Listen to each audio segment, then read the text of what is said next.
What a race at Kansas. I can't even begin to explain how great this was. But let's go ahead and talk about it.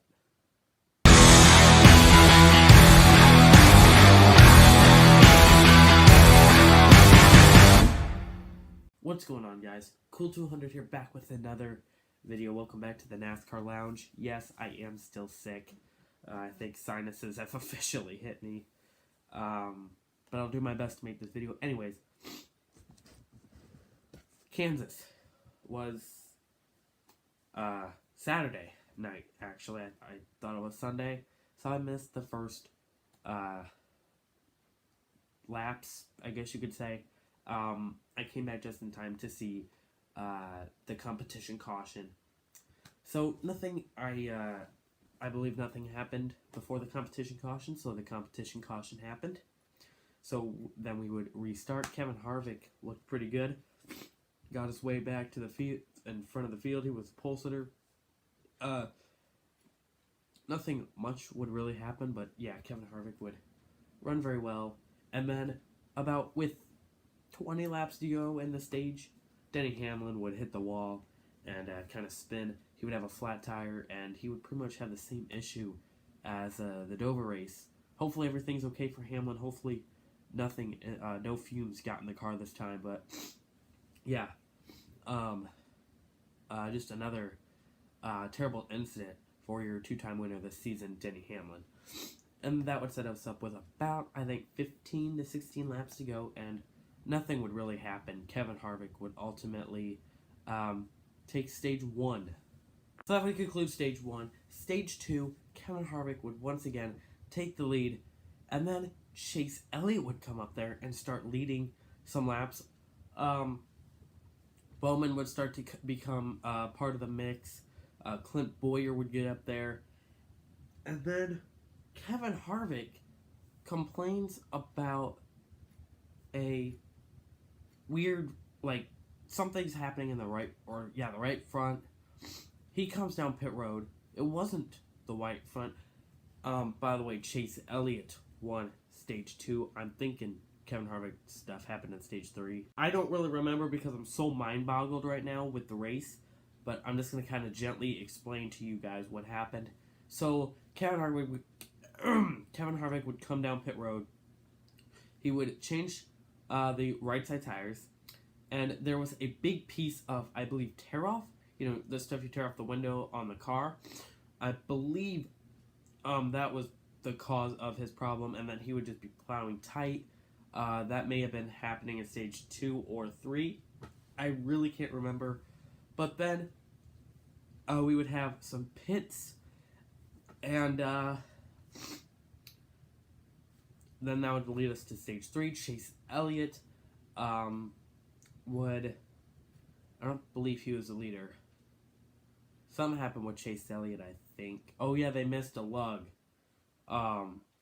So he would fall back to 7th. I may have maybe giving this little boggle up here, but someone took the green flag. I just can't remember, even though the race literally just happened. Anyways, there would be a few lead changes here and there, and then a caution would come out. Ryan Newman, one of Ryan Newman's crewmen, let a tire roll out across pit road into the grass, causing a caution. This would set up 4 yellow flag pit stops. And this was with about 40 to 50 laps to go. Kyle Busch was your leader, or at least, you know. Okay, Alex Bowman was the leader. Kyle Busch would come in, and he would be the first one out of pit road, beating Alex Bowman. But, there's a but. I love it. Kyle Busch gets a penalty for driving through too many pit boxes. He would go to the tail end of the longest line. That put him in 13th, but on the track he is 40th. So that would happen. And then Bowman and Chase Elliott would have some pretty good battles. And another caution would come out. Ryan Blaney hits the wall and cuts a tire. Shrapnel and debris everywhere. Set up for another caution. So it would be between, I think, 13, 14 drivers. Kevin Harvick would be back on lead lap. Kyle Busch would be back in the mix. And then, just a lot of crazy restarts. The restarts here at Kansas were 3, 4, 5 wide down the apron into the corners. I thought they was all going to have a big one here at Kansas. I really did. Because they were driving it in there. People were getting loose. Chris Buescher had an awesome day. Can I just mention him real quick? Tyler Reddick, we'll get to him later. He had a fantastic day for being his second career start for that 31 team that's literally part-time. And just a lot of crazy people up there. Clint Boyer was up there. Just a lot of hungry people. But with about, I think, 18 to go. It was between Alex Bowman, your leader, Brad Keselowski in second, and Eric Jones, all fighting for the lead. Alex Bowman did an amazing job holding his line, really trying to keep that 2 behind, but with about 5 laps to go, Brad Keselowski would ultimately take the lead. And right there and then I'm like, alright, I need a caution. And Matt DiBenedetto's engine blows up like a balloon. And unfortunate for Matt DiBenedetto. I actually really like him. He's got a great personality. I think he's a great driver. Yeah, I think that's one of the first engine failures we've actually seen this year. But that would leave us with 4 laps to go. So, pit stops are on the way. And I would like to mention Kyle Busch's streak for finishing 10th is also over because he would finish, I think, 2 or 3 laps down. Something else happened to him. I didn't really pay attention to that after his penalty because I was laughing too hard. Anyways, that would leave no one really in the front to pit. I think from 8 on down pitted. But they weren't really a factor in it. So it was between Brad Keselowski, Alex Bowman, or Brad Keselowski, Eric Jones, Alex Bowman, and Jimmy Lays to take the green flag, but ultimately settled Brad Keselowski as your winner. That's right. Brad Keselowski would win. And my goodness, what a race this was. Now I will say, I think about stage 2, kind of a sleeper, honestly. But Brad Keselowski gets out of the car after, doing his burnouts and all that good stuff. He would go out to say, this is what the package was made to do. It's made for tracks like Kansas. And Kansas has kind of been sleeping because Kansas is actually pretty decent track. I think it's been pretty decent for a few years. It's just not on that radar. Not many people talk about it because, you kind of just got done with Talladega like 3 weeks ago. And, you got the All-Star race coming up and you got the Coke 600 coming up. Kansas is kind of overlooked, I think. But what a race, honestly. Like, as much as I was hoping and praying so hard that Alex Bowman would win, he did such a phenomenal job. I just gotta go out there and what a great job he did. As a Dale Earnhardt Jr. fan, for so many years, it's just so great to see, that 88 do better again. At the beginning of the year, I'm just like, Hendrick is just going to be in that slump again, aren't they? Hendrick is just not going to be any good. But then, Talladega, Chase Elliott freaking flips a light on. Alex Bowman finishes second. They go into Dover. Chase Elliott's great again. Alex Bowman finishes second again. And here at Kansas, Alex Bowman was the stronger Hendrick car. Chase Elliott, yes, very strong. Those two looked very equal when they were side by side. Although, you know, when you get side by side with the car that is about equal with you, you pretty much stall out, which is, once again, that dirty air crap is just so annoying. But, oh well, nothing I can do about it. But, it's just so great, you know. I'd like to say that Hendrick is back. I'd love to say that they're going to compete. And 3 weeks, hell yeah. Hell yeah. But I don't know. Is this the sign that Hendrick's back? I really don't know.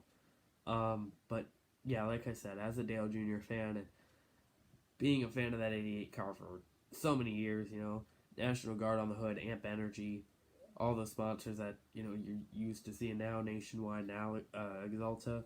It's just so amazing to see that group do well again, and I truly believe that Alex Bowman's going to get it done sometime. I don't know where, I don't know when, but I feel like sometime he's going to get a win. He really showed some speed these last 3 weeks, and man, it'd be so great, especially these last 2 weeks, you know, holding his own, you know. It's just great to see him run with the big boys. So, average Bowman, maybe won't be so average anymore. We'll have to find out. But anyways, let's go ahead and look at your top 10, because we got some surprises in here. Alright, as always, they'll be posted right there. And, of course, first is Brad Keselowski. Not much to say. He was my pick. This is just one time I really hate being wrong. Like I said before, I really thought Alex Bowman would win. But yeah. Speaking of Alex Bowman, once again, he would finish second for a third straight week in a row. That team has really built something, and I'm really excited to see what's going to happen next week as we go into the All-Star race, and that should be actually pretty interesting. I heard they're going to use some Gen 7 components for that race. We might have to make a Thursday video on the All-Star race, but we'll see. Don't count on that one, but if I'm feeling up to it, and my nose doesn't sound like an absolute train wreck, we'll have to find out. But anyways, we're going to look at Eric Jones here. Eric Jones actually put on one hell of a block on Clint Boyer. Clint Boyer wasn't too happy. I understand that, you know, but I really don't feel like Eric Jones did anything wrong in this situation, if you want my opinion. You know, you're racing for third, or I guess at that point you were racing for second. Clint Boyer, yes, had a big run, but I mean, that's a final lap, and I wouldn't even give up the spot. You know, I'd block with everything I've got. And sure, it made Clint Boyer go down to fifth, but you know what? It's a racing deal. You're racing for as many points as you can get. And at the end of the day, it's racing, man. And on the first lap, sure, they'll let you go. But on the final lap, no. You're looking for every position. Every position matters. Chase Elliott fourth, though. Once again, had a solid run. Won stage 2. Just a great run for Chase Elliott. He's definitely flipped the switch for Hendrick Motorsports. That might be a video, too. So Thursday's probably going to be a video either on Hendrick or the All-Stars. Probably the All-Stars. I'd have to give Hendrick a few more weeks. As I said, Clint Boyer finishing 5th. He had a pretty good car, I have to say. But yeah, with that whole Eric Jones deal, you know, I can see where he's coming from. You know, I wouldn't like to get blocked like that, but I mean, like I said, you're on the final lap. Prepare to get blocked, okay? Jimmy Johnson, 6th. Pretty good. 7th time. Maybe he's flipping a switch too. I don't know about that. But good run for Jimmy. Really good run for Jimmy. 7th, Kurt Busch. Kurt Busch in 7th. Good run for the Ganassi guys. 7th and 8th, actually. Kurt Busch looked like he was the stronger Ganassi car for most of the day. It looked like he was able to pass his teammate Larson a lot of the time. Thought maybe Larson would do a little better in this race. I thought, hey, Kansas, don't they run the high line at Kansas? And my gosh, they do. They run all the lines. I saw people running the middle line. Alex Bowman running that bottom line a lot. Keselowski ran the high line. Just a lot of lines to pick from, and this track's fun. I will say, it's up there with Chicagoland.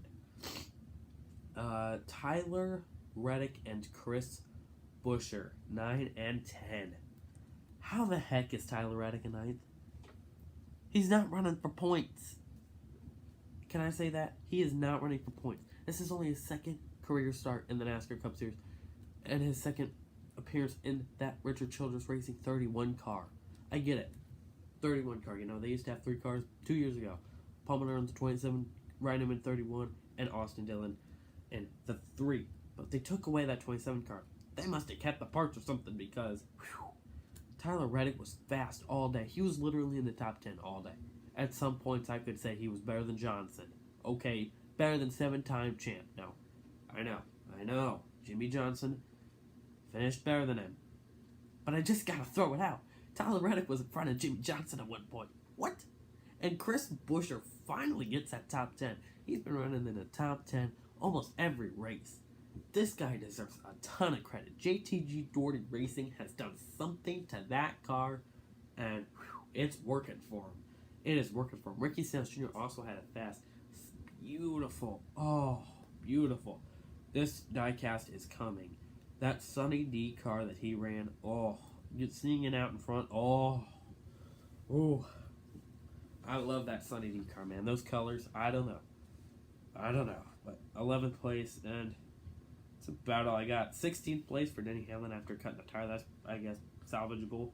And the one guy you don't see from the Hendrick team this season or this week is William Byron. Kind of a disappointment. They need to do something with William Byron here. I know, he's been starting pretty well, but yeah. I don't even remember what scheme he was running. I think it was the Exalta one too. No, it was the Universe. But anyways, guys, that is the show. Thank you all so much for watching. I hope you all enjoyed. But that's it. What did you guys think of the race? I'm giving it a solid 8 out of 10. I loved it. And I hate Brad Keselowski. I hate that he won. But what a race. Or at least what a finish. I mean, the restarts were great. We had a few of them. Just what a race. I have a freaking headache, guys. Anyways, guys, let me know what you thought of the race. Definitely one of the better ones this season. Definitely an 8 out of 10. Bristol was a 9 out of 10, so it's up there. Actually, no, it was a 9.5 out of 10 because Bristol was pretty dang good. And I think Talladega was about a 9.7 out of 10. So, Kansas is up there, for sure. Daytona, I think, was about an 8.5. I don't know. I'm not very consistent with these, I will say. Anyways, guys, that's it for the show. Let me know down in the comments. What did you think about the race? And I'll see you guys in the next video. Please like this video, leave a comment, subscribe for more. Links for my social media all in the description if you want to follow me. And yeah, All-Star race. Should be a good one. Last year, very good one. Anyways, guys, stay tuned for more. And hopefully I get better. Oh, also, NASCAR diecast review video later this week. And no, I won't sound sick in that one because it was pre-recorded. So, yay. Finally, guys, peace out. Kansas, yeah.